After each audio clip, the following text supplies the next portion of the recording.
Oh, hi guys, welcome to our week 6 meeting. I know this is a different time than before. It's a Friday and then especially around lunchtime. So many of you guys, just don't have time to check in. But I think we're gonna do this. So this Friday meeting will be the time for our meeting from this point on. Okay, and the reason why I decided to change it is that for our face-to-face meeting, the one we had on Thursday, it's just not that many people showing up. So and then it's pointless to make you guys watch my lecture twice, since I already have a lecture posted online. So for Friday meetings from this point on, we're gonna only go over some of the questions on your quizzes. So this will help you on the quiz, and then if you have any question, again, since I'm doing this live, so make sure to sign in the live chat box. That's how I get to the actual points. And then if you have any questions during the meeting, you can ask me and then post your question in the live chat box. I have 2 computers over here, so that's why I'm always looking this direction. So if you guys post any questions, I will say it right away. Okay. All right. Now, before we start on chapter 7. Let's talk about your discussions. So last night, actually, no. This morning, I was grading your week 2, week 3, and week 4 discussions, and then I realized that we have a problem. We have a big problem. That many of you guys, your discussion does not meet the minimum requirement. Now remember, to meet the minimum requirement, your own posting must be at least 300 words, and then you have to reply to your classmates' post as well. So if your own posting is less than 300 words, you will lose points. And then if you didn't reply to your classmates' posting, you will lose points. So guys, I don't want you guys to lose points from discussion. This is an easy point, okay? So what we're gonna do, I will give you guys one more chance to fix this. So after meeting today, I will reopen your week 2, week 3, week 4, and week 5 discussions until end of next week. So you have more than a week to go back to the last 4 discussions to fix the problem.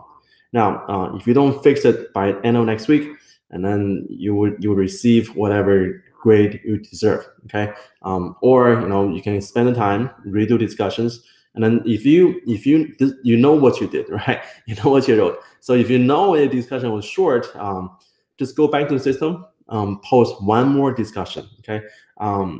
This is what you do. If system doesn't let you to post to start another news thread, so what you do, reply to one of your classmates' posts, and then in that reply, it has to be at least 300 words. Okay, that's how you can get the full credit for discussions. All right, guys. So you have until end of next week to fix this. If you don't, you lose points on discussions. And remember, discussions, that's like what, 20% of the grade. So those are easy points. You shouldn't lose any points from discussions. All right, so have any questions, let me know. Okay, now next, let's go over our chapter 7 quiz. So we're gonna do this every week from this point on. So every Friday, you come over here, and then if you have any questions on the quiz before the meeting, take a screenshot of the problem, email them to me, and I'll go over that in the video. Okay, but for today, we can go over some of the quiz questions. Oh, Daniel have a question. So 300 words in our own discussion and 300 words in classmates' post. No, Daniel, no. So for your own posting, it has to be at least 300 words. When you reply to your classmate posting, that's as long as you need. Okay, but if anybody who didn't do 300 words in their own posting, if you go back to the system again and then try to start a new post, it might not let you do it. So you probably have to just reply to a classmate. So to fix to fix your problem before, when you do the reply to a classmate, the new reply has to be at least 300 words. Okay. Now, if you already did your own posting before and then your posting was already more than 300 words, you don't have to do anything for it. But this is only for people who had an own posting less than 300 words. Guys. This morning, when I was going over all the discussion posting, I was this close to give you guys like a 40s and 50s on the discussion postings. Okay, so make sure to fix them. Okay, so you have until end of next week to fix your week 2, week 3, week 4, and week 5 discussions, and then we go from there. Okay, all right. So let's talk about chapter 7. Let me do a screen share for chapter 7. Oh, by the way, guys, if you I see we have 4 people watching, but only Daniel signing in the live chat box. So guys, if you're watching this live now, make sure to sign into live chat box. That's how I know you are here. If you don't sign in, then you don't get an extra credit for it. Okay. And also, guys, I just posted the extra credit for exam 1. So if you guys check your exam 1 grade, you should see the extra points in there. Okay. Forgot about it. For anybody who went to the lecture for what's it called? Darwin. That one you sent me a selfie. Remember that one? So for those selfies, I haven't added points on there yet, but don't worry, I will add it probably sometime this week or sometime this weekend. Okay. All right. So let's talk about chapter 7. Let me do a screen share. Screen share. Okay. Now, chapter 7 is not a very hard concept. It's just going over, what is the consumer surplus, what's your producer surplus, and what's your total surplus. But for chapter 7 quiz, you do have some questions. That's not really straightforward, and you really have to think about it. So let me show you this one question, and then many of you will probably get it wrong. Okay, so let me do a preview. This. All right, so we have a graph over here, and then the question says, if the government impose a price floor of $55 in this market, then total surplus will be what? All right, so if you guys look at this, you know what, guys? It might be better to do this in the Microsoft Edge, because I can write on it. Give me 1 second. Let me open this in Microsoft Edge. Oh, Megan, I replied to your email, so hopefully you've seen it. Okay.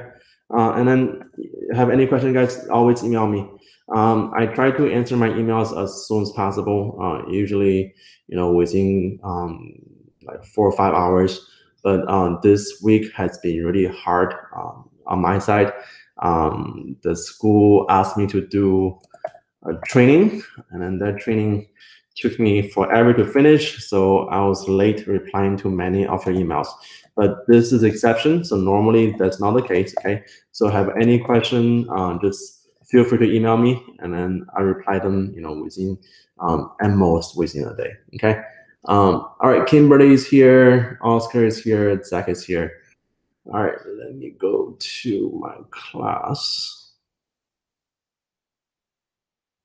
Yeah, guys, if you still want to listen to the face-to-face lecture, come to school on Tuesday. So Tuesday, during the same time from 2 to 3:30, also in the same room, in the Texas Data Center in room 211.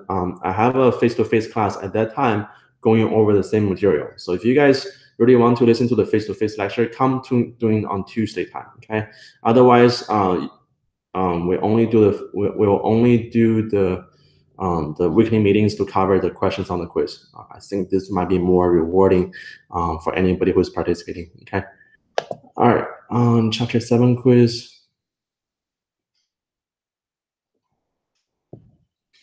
All right. Let's list some of the questions we have.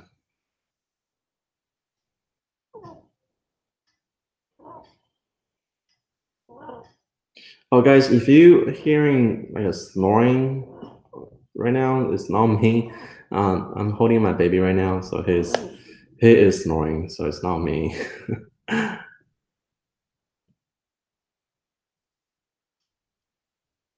All right, here we go. So, suppose government want to impose a price floor of $55. Now, if you remember this from chapter 6, so last chapters, at $55. So let me draw a line.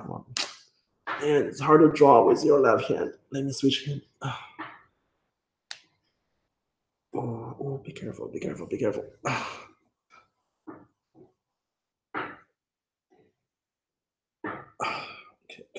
Okay.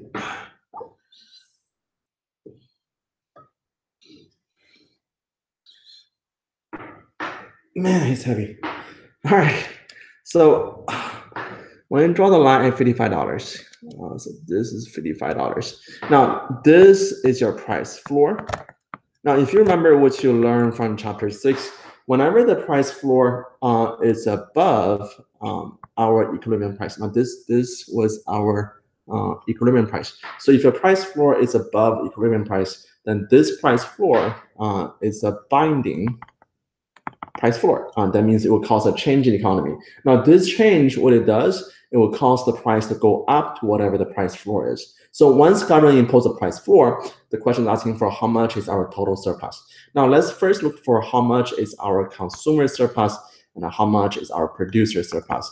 Because our total surplus is just the total between consumers and producers. Now, to find consumer surplus, it's always below the demand curve, above the price line. Now, the price line in this case is going to be our new price floor of $55. So below the demand curve over here, above your price line right here. So this is the triangle on top. That is your consumer surplus. Now, to find the producer surplus, normally we say the producer surplus is below the price line. In this case, it's $55 above our supply curve. So normally, if you look at where the producer surplus is, it's going to be, let me change the color. Normally, below the price line, above the supply curve, that should be right there. That should be the producer surplus. But here's the thing.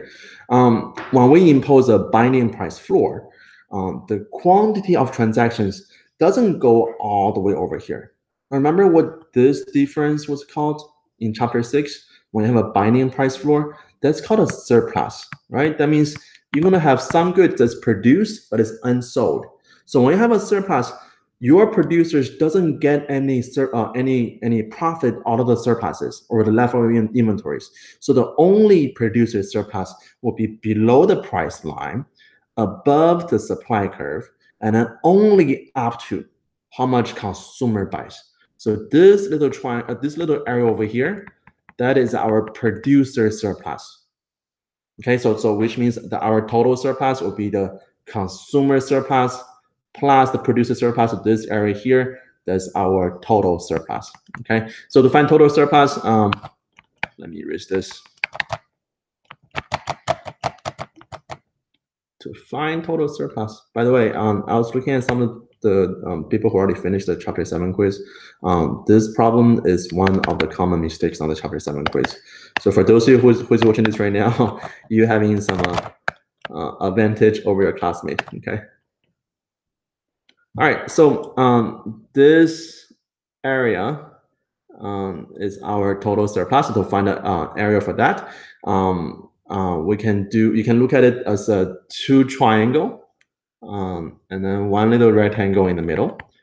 Or if you remember from your 10th grade, your geometry class, this is the long base, this is the short base, and this could be your height. So you can use the formula using the long base plus the short base divided by 2 and times the height. Okay, so our long base is from 15 to 65. That's a 50. And then our short base is from 30 to 55. That's a 25. Right, so 30 to 55. Yes, so 25. And then divided by 2 times our height. Our height will be 5 units. So find out whatever this is. That will be your total surplus. All right, makes sense? All right, so I see Jessica's also here. Okay. Again, guys, anybody who's watching this live right now, make sure to sign into the live chat box on the right. If you cannot sign in, but by the way, if you're watching this using your phone, you cannot sign in. So make sure do it. Watch this on the computer. Okay. If you cannot do it on the computer, send me an email before the meeting is over, and I'll get you 3 points on the test. Okay. All right. So that's this question. Let's look at another one. And another problem that many of the people have problem with is the like a stair demand curve or a stair supply curve, and that's a problem. Okay, so I think it's figure 7-1. There we go.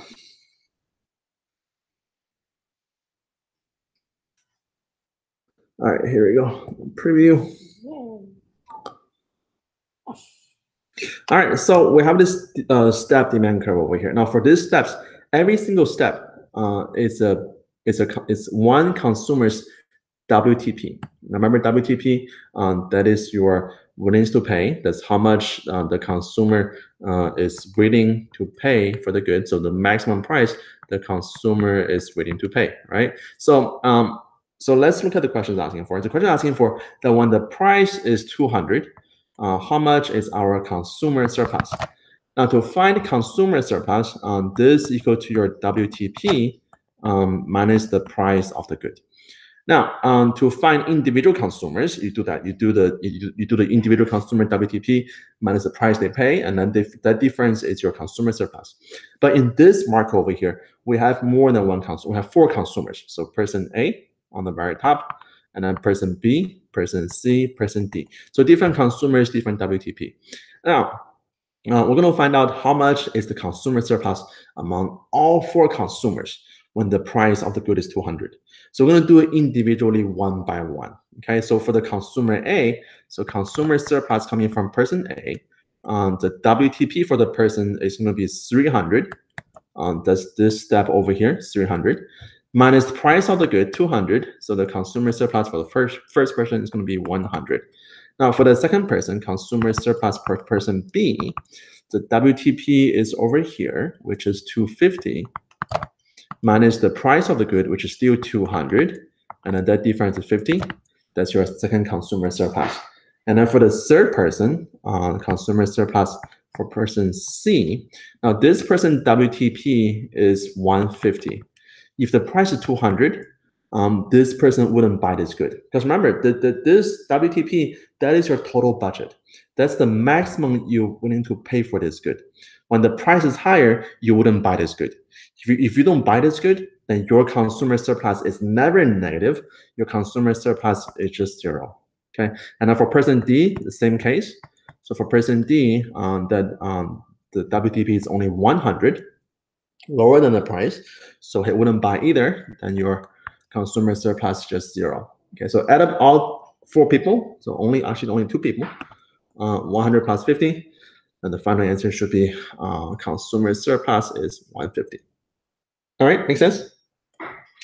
Okay, so let me show you another question. And it seems like many people just having problems with the graph. And then to be honest with you, on the test, on your second test, there are many graph questions. So make sure to ask me questions, okay? So don't try to drag this out. Doesn't do any good. Let's look at another one.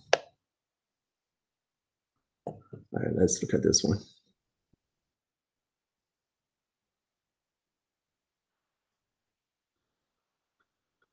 Preview.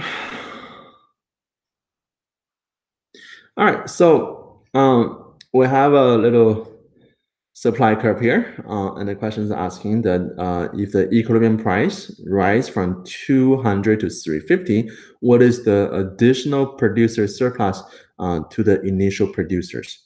All right, so if the price increases from 200, let me do the writing here, from 200 to 350. Now, once this happens, your new producer surplus is actually this big area over here. But how much is increasing by? Let me use different color. You see this area, that's the new producer surplus we have. But for this area, they actually behave differently. So they don't belong to all the same people. Yeah. So the rectangle on top, this is given to the producers who used to buy this good. Okay, so the old producers, the initial producers who still buy this good, and then the little triangle on the right, this triangle over here. Oh, I didn't change color. Give me green. Show me green. All right, so this on the right, this little triangle here, that is the producer surplus given to the new sellers, so new producers. All right, so it's just asking for how much is the additional producer surplus given to the initial producers. So we only need to find out how much is this rectangle on top. Okay, so my rainbow is 2, but for rectangle, it's just based on height. Okay, so we're gonna do the vertical. Now you might tempted to use 350, but don't do 350. Okay, so this is a vertical difference times the horizontal difference. Okay, so the vertical difference goes from 200 to 350. So 350 minus 200, the vertical difference is going to be 150, and then the horizontal difference is going to be 100. So 150 times 100, and then the final answer should be 15,000. Okay, so that is your answer for this question. All right, make sense, guys? It's okay to ask me questions. Okay, you guys are very quiet. I know that before when we did the weekly meetings, you didn't have a chance to ask questions in the meeting, but from this point on, when we do the questions in the chapter quizzes, I have 2 computers in front of me. So if you guys ask me a question on YouTube in the live chat box, I will see it right away. Okay, so feel free to ask me questions anytime you want. All right. Now, let's look at another question, another graph question. So pretty much all the difficult questions are coming from the graphs. Otherwise, the word question just definitions. Let me see. Let me find a table. Let's do a table question. Figure table.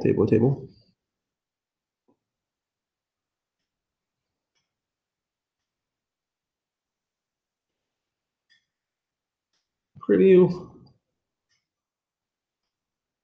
All right, so the following table shows the cost of 5 possible sellers, and then if the price for the good is $11.50, who will be willing to sell this product?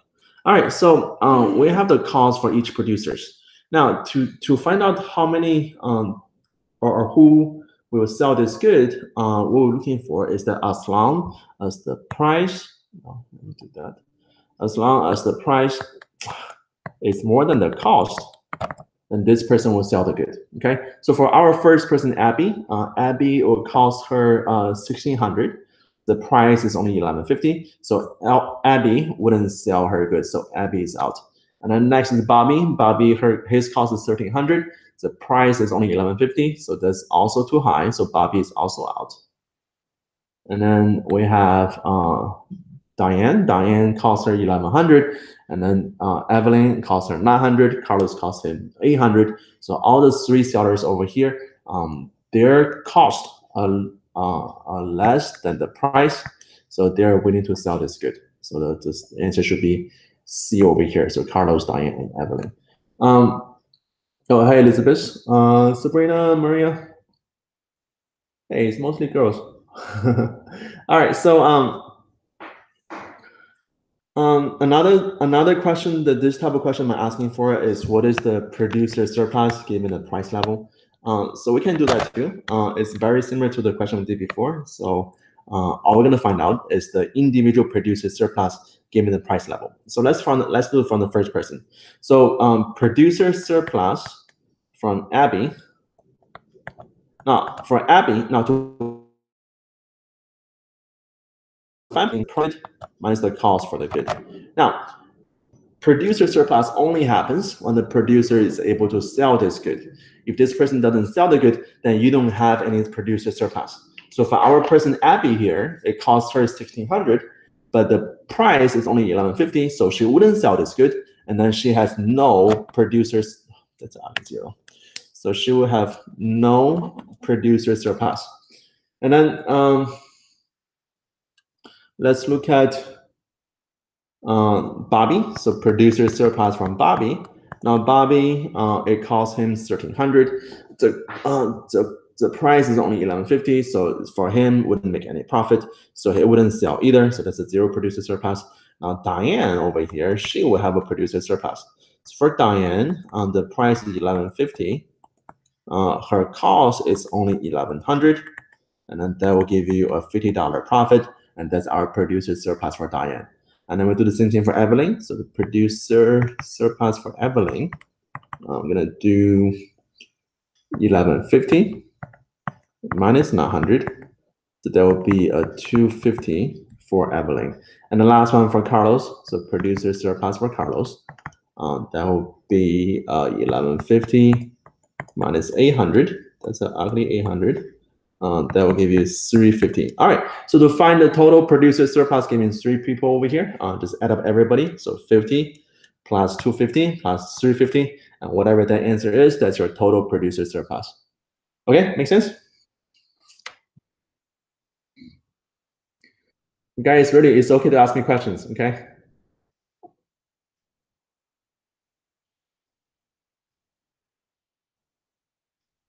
All right, let's look at another question.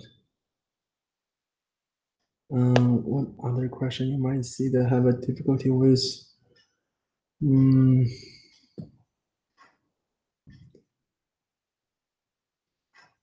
Let's do this. Orange.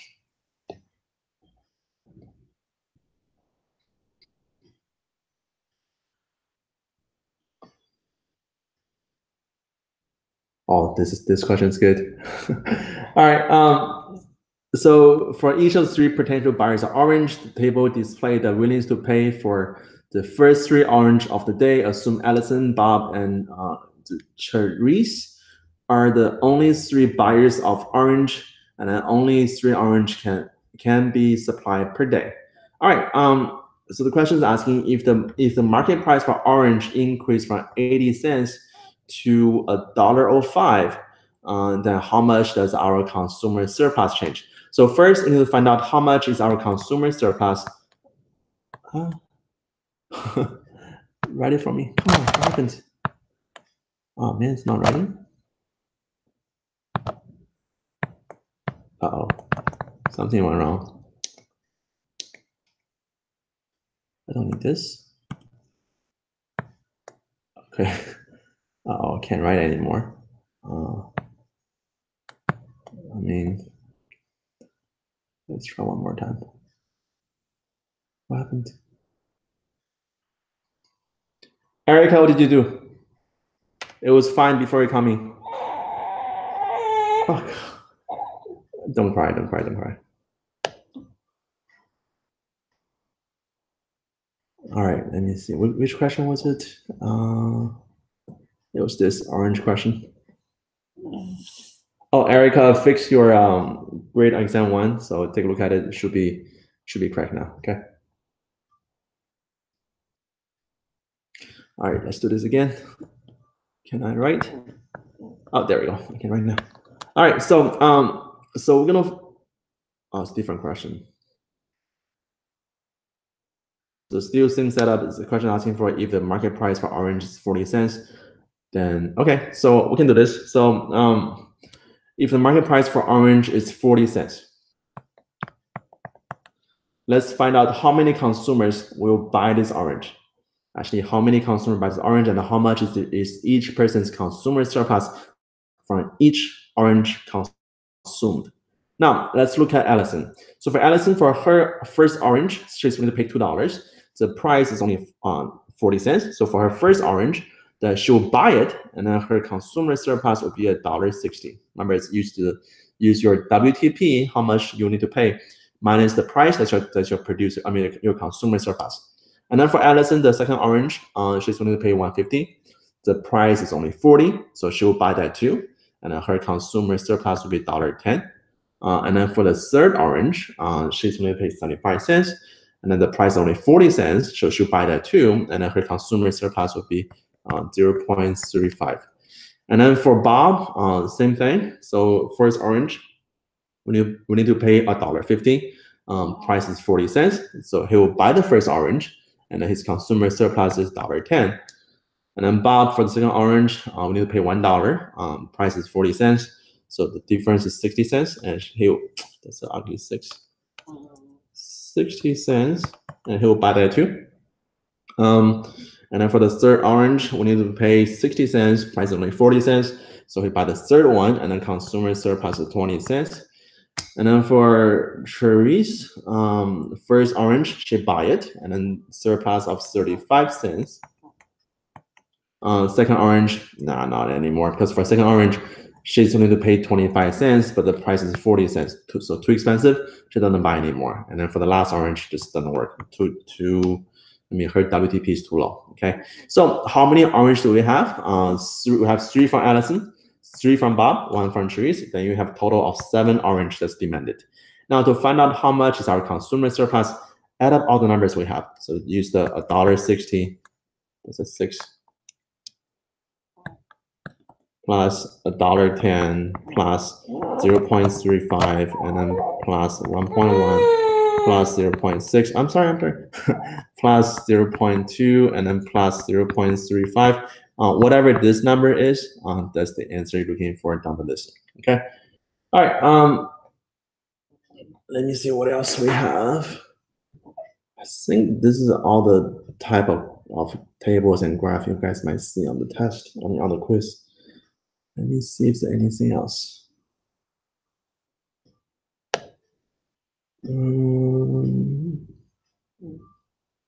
I think that's it, guys. Let's put one more, last one. All right, table 7-1. By the way, guys, this is all actual quiz questions, so take notes because you might see the same question on your quiz. Okay. All right. So similar question, but instead of asking for the producers, it's now asking for the consumers. So the question is asking for if the price for the product is $90, then who will be willing to buy this product? Okay. So remember, for consumers, when we buy the good, we're thinking about that if our if our WTP is more than the price. Then as long as WTP is more than price, then you will buy the good. Okay, so for this case, our price is only 90. Then for the first consumer, Calvin, he's only to pay 150. So Calvin will buy the first good. Sam is willing to pay 135, so also buy it. And then we have Andrew willing to pay 120. He buy that too. And 100, she'll buy that as well. So when the price is 90, then all 4 consumers will buy this good. Now, another question that this type of table might asking for is how much that once the consumer buy this good, just how much is our consumer surplus between all the consumers. So similar concept, we're gonna do this individually and then add it all together. So when the price is 90, the consumer surplus from Kelvin, we're gonna do 150 minus 90. So he has a consumer surplus of 60. Now, guys, another way to think about consumer surplus is just how much money consumer can save when they buy the good. Now, you can only save the money if you buy the good, okay?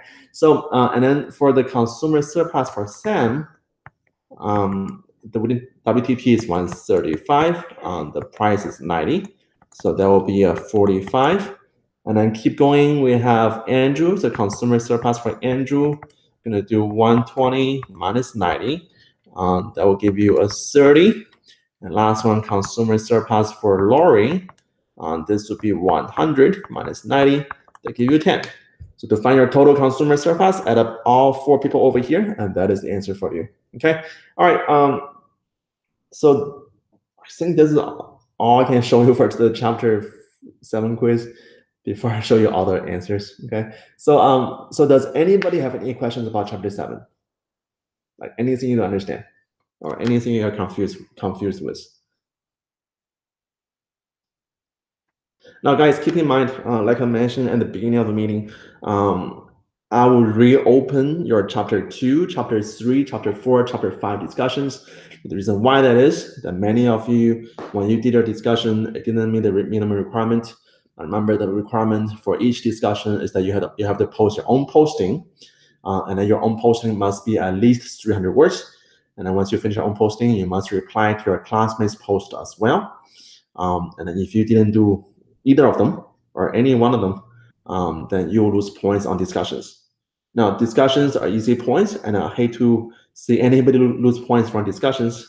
So we're gonna reopen them and give you guys a chance to go back in the system and then fix whatever shortcoming you had before. Okay, so you have until end of next week to go back to the past 4 discussions to fix the problem.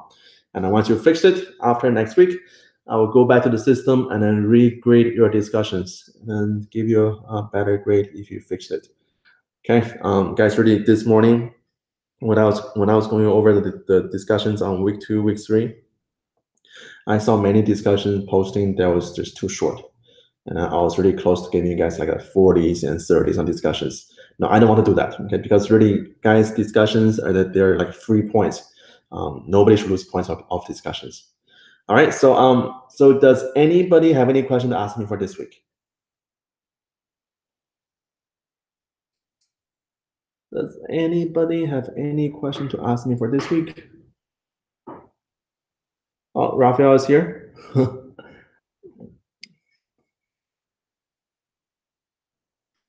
Any questions, guys?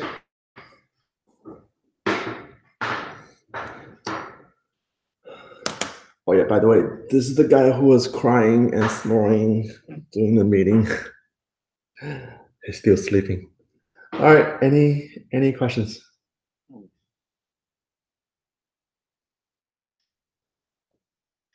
Renee asked question, or Erica.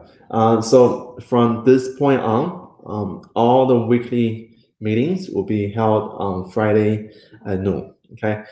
If the time changes, I will announce ahead of time. But from this point on, we will be meeting all the Friday and then during the noon time. And then if you still want to have a face-to-face lecture, what you can do, come to school on Tuesday from 2 to 3:30 in the same room. So at the Test Data Center in room 211, and then we had a face-to-face lecture over there. But for our weekly meetings from this point on, will be only on Fridays. And then all we're gonna do is go over the quiz questions in each of the weekly meetings. Okay. And then I think this is, for most people, this is a lunch hour, so it's probably easier to join the meeting too. All right, so any other questions? Hey. Any other questions? Oh yeah, guys, make sure to check your exam 1 grade. I just posted your actual credit on there. Now, what is not on there is that if you participated in the Darwin lecture and then you send me the selfie, I haven't posted the actual points on those yet. Okay, but everything else should be on there. Okay, so check on those. Have any question? Let me know. If anything I need to fix, I'll fix for you. Okay. All right, guys. If no questions, let's end it here. Let me make sure I got everybody who's here so I can get you the actual points on your second test. So from this point on, for the next 4 weeks, your actual points will be going to the second test. Okay. So Daniel is here. Let me see. Zach is here. Megan's here. Kimberly is here. Oscar, Jessica, Elizabeth, Sabrina, Maria, Erica, and then Raphael.